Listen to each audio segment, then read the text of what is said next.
सरनाई, देवराम मोळी, हनुमंतराव कोकळे, मनोज शिंदे, रमेश वैती, अशोक वैती, रमाकांत मडवी, बाबाजी पाटील, सर्व उपस्थित असलेले मान्यवर आणि एवढ्या मोठ्या संख्येनं या ठिकाणी उपस्थित असलेल्या आपल्या ठाणे महापालिका क्षेत्रातील शिवसैनिक बंधू आणि बहिणी, सर्वप्रथम मी एकनाथ शिंदे सरकारपासून आभार व्यक्त करतो आणि अभिनंदनही करतो की आता ज्या राज्यामध्ये महायुतीच्या माध्यमातून निवडणूक लढवण्याचं धोरण आपण ठरवलं आणि 19 महापालिका पूर्णपणे ज्या ज्या ठिकाणी शक्य होईल त्या त्या ठिकाणी महायुतीच्या माध्यमातून लढवण्याचा निर्णय देवेंद्रजींनी आपण घेतला, त्याबद्दल सर्व शिवसैनिकांच्या वतीनं मी मनापासून आपला आभार व्यक्त करतो.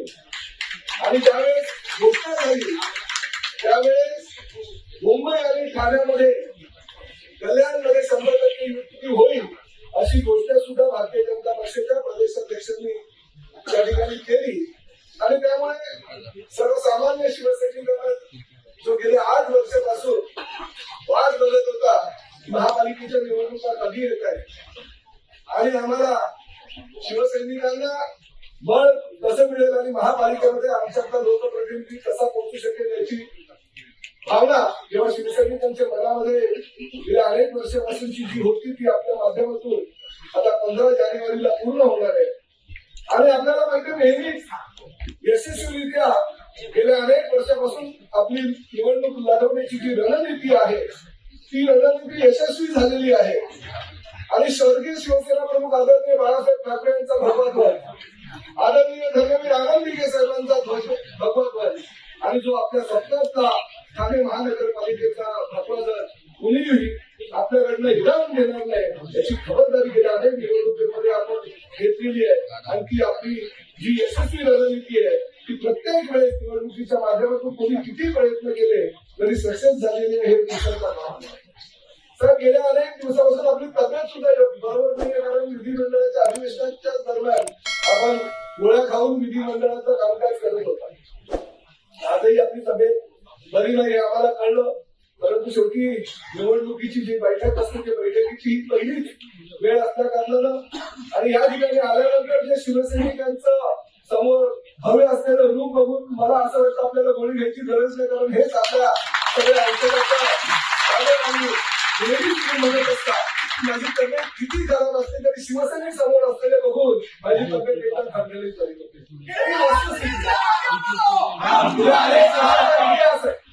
आणि ठाणे महानगरपालिकेमध्ये एक वेगळ्या प्रकारचं बळ आपल्याला मिळते. आजही ते बळ आपल्या पाठीशी ठामपणे आहे, कारण एका ठाण्यातला शाखा प्रमुख, ठाणे महापालिकेतील सभागृह नेता, ठाणे महानगरपालिका क्षेत्रातील आमदार जेव्हा राज्याचा मुख्यमंत्री होतो आणि मुख्यमंत्री आल्यानंतर तो काय करू शकतो हे आपण आपल्या गेल्या 2.5 वर्षाच्या कारकिर्दीमध्ये दाखवून दिलं.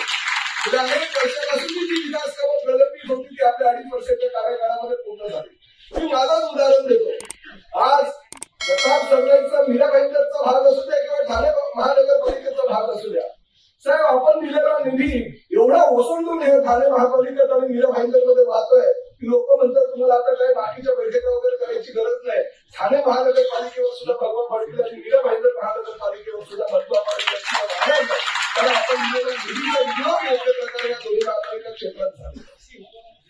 निवडणुकीची घोषणा झाली, काही लोक जेव्हा घोषणा होण्याच्या पूर्वी इकडे जायचं की तिकडे जायचं अशा अवस्थेमध्ये होतं, काही कुंपणावर होते, परंतु जेव्हा युतीची घोषणा झाली तेव्हा त्यांनी ठरवलं नाही बाबा इकडे चाललं बघाय. आणि त्यांची जी मनातली इच्छा आकांक्षा होती ती सुद्धा आता आपल्या या युतीच्या घोषणेमुळे पूर्ण होऊ शकली नाही. परंतु शेवटी ठीक आहे, आज तुम्ही ह्या महापालिका क्षेत्रामध्ये जे काम केलेलं आहे, राज्यामध्ये काम केलेलं आहे, त्याची प्रचिती येणाऱ्या निवडणुकीच्या माध्यमातून आपल्याला दिसेल.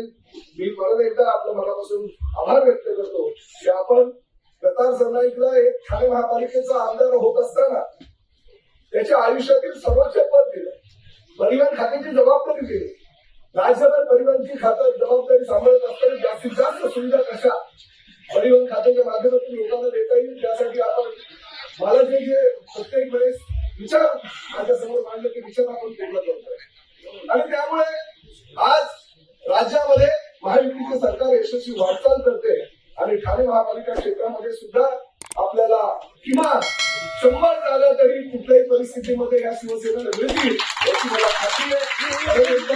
आपल्या सगळ्या शिवसैनिकांचा मनापासून आभार व्यक्त करतो, अभिनंदन करतो आणि येणाऱ्या निवडणुकीच्यासाठी आपण सन्माननीय एकनाथ शिंदे साहेबांचं मार्गदर्शन ऐकावं अशी विनंती करतो. धन्यवाद. जय हिंद, जय महाराष्ट्र.